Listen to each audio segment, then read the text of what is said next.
리카도에 따르면 지대는 농작물 가격에서 생산비를 뺀 값입니다.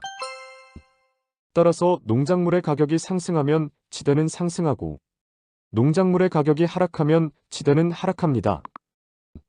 리카도에 따르면 자본과 토지의 투입량의 변화 없이 노동 한 단위가 투입될 때마다 생산량의 한계적 증가분은 점차 감소한다는 수학체감의 법칙. 비옥한 토지의 희소성.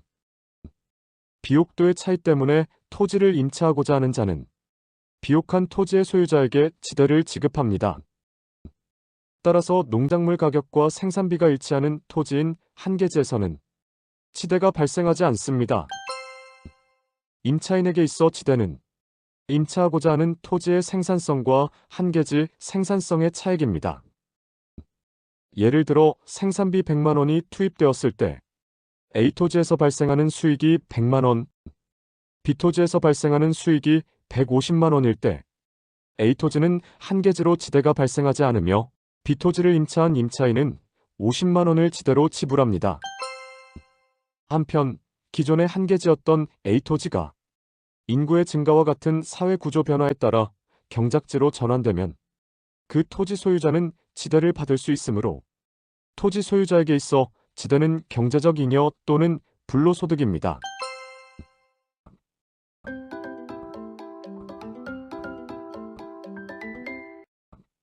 튀넨에 따르면 지대는 농작물 가격에서 생산비와 운송비를 뺀 값입니다. 튀넨은 1826년 고립국 연구에서 지대의 발생 원인으로 토지의 비옥도 뿐만 아니라 토지의 위치를 제시하였습니다. 서로 다른 지대 곡선을 가진 농작물들이 입지 경쟁을 벌이면서 각 지점에 따라 가장 높은 지대를 지불하는 토지 이용에 할당됩니다.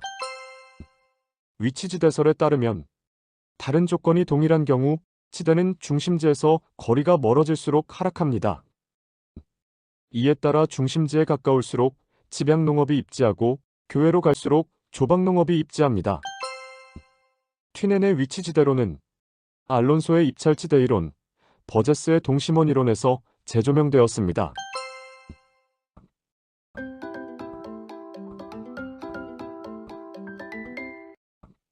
마르크스에 따르면 지대란 토지의 개인 소유 때문에 발생합니다. 마르크스의 절대지대설에 따르면 한계지에서도 지대가 발생하는 원인을 설명할 수 있습니다. 즉, 비옥도가 낮은 토지일지라도 이를 임차하려면 토지 소유자에게 지대를 지불하여야 하는 바, 비옥도가 낮은 토지에서 지대가 발생하는 이유를 차액지대설이나 위치지대설에서는 설명할 수 없으나 마르크스의 절대지대설로 설명할 수 있습니다. 마셜에 따르면 지대는 순수지대, 공공지대, 준지대로 구성됩니다. 순수지대란 순수한 대자연의 무상공여물 상태로서 토지와 결부된 잉여를 말하고, 공공지대란 토지 소유자의 노력이나 희생 없이 사회 전체의 노력에 의하여 창출된 이익을 말하며, 준지대란 토지 이외의 고정 생산 요소 때문에 발생하는 일시적인 소득을 말합니다. 예를 들어 갑이 소유한 X토지는 도로변에 위치한 물빠짐이 좋은 비옥한 토지로서 최근 축대를 쌓아 올린 상태일 때 을이 갑의 X토지를 5월 임대료 100만 원을 지불하기로 하는 임대차 계약을 체결하였다면 을이 갑에게 지불하는 지대 100만 원에는 순수지대, 공공지대 및 준지대가 포함되어 있습니다. 즉, 비옥한 토지라는 것은 대자연의 무상공여물인 순수지대에 해당하고, 도로는 사회 전체의 노력에 의해 창출된 이익인 공공지대에 해당하고, 축대를 쌓아 올린 것은 일시적 소득인 준지대에 해당합니다.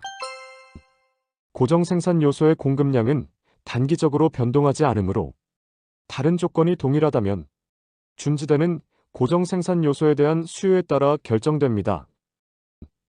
예를 들어 도로변에 위치한 물빠짐이 좋은 비옥한 토지에 축대가 쌓아 올려졌을 때 다른 조건이 동일하다면 축대가 있는 토지에서 발생하는 준지대는 축대가 있는 토지에 대한 수요에 따라 결정됩니다.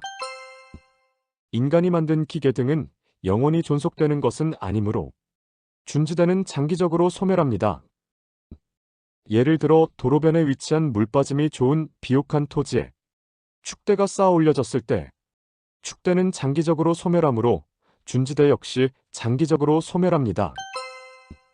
알론소에 따르면 재화의 평균 생산 비용이 동일하고 도심지에서 멀어질수록 운송비가 증가되는 경우 지대는 단위 면적 토지에 대해 토지 이용자가 지불할 수 있는 최대 금액을 말하며 초과 이윤이 0이 되는 지점이고 도심에 가까운 토지일수록 지대가 큽니다.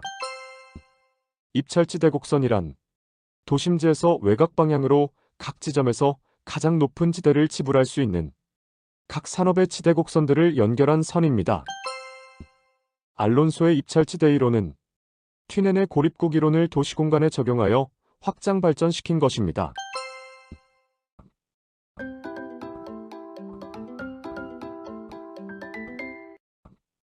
헤이그에 따르면 마찰 비용은 교통비와 지대의 합입니다.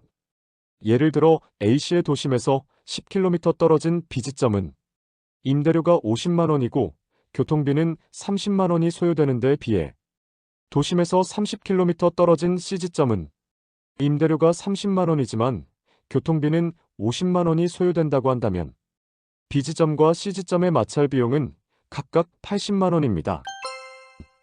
교통비가 커질수록 지대가 낮아지고 지대가 커질수록 교통비가 작아집니다.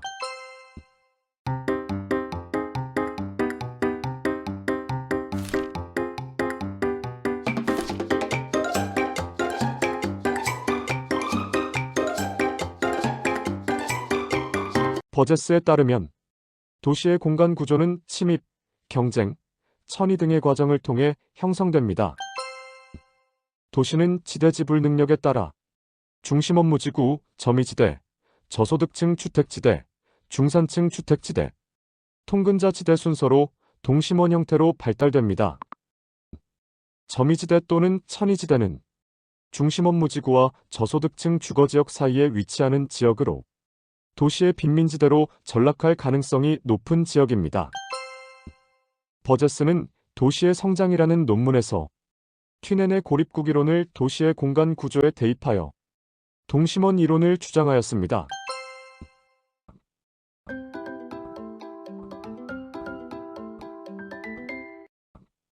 호이트에 따르면 도시 공간은 도심에서 시작되어 교통망에 따라 부채꼴 모양 또는 쐐기형으로 성장하고 소득에 따라 주거 공간이 결정됩니다.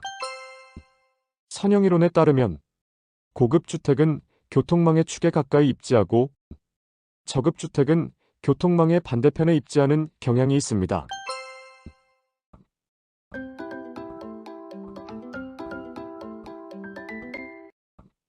해리스와 울만에 따르면 도시는 하나의 중심지가 아니라 여러 개의 중심지로 구성됩니다.